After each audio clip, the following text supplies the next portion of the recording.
আস্তে আস্তে ফালান সব বাইরে ফালাই দেন আমরা হেমন কষারে ইয়া করে খালি রে টুকটাটা বাইরে ফালাই আরে না এই কষা কইছে না এই কষা হইছে না তো মোরা মোটা গুলানো জব দিয়ে ইয়া করে লাই ঠ্যাং দিয়ে লাই এই কষা আরে নিচে দিয়ে আমরা তো গরম পানি দেখো আর আমরা তো যে গরম পানি দিয়ে এ তাই না করা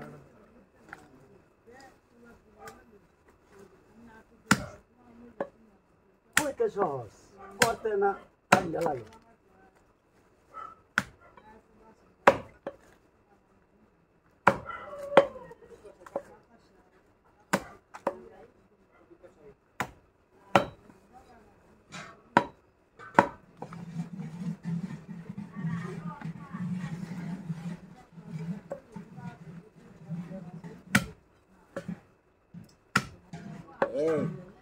এই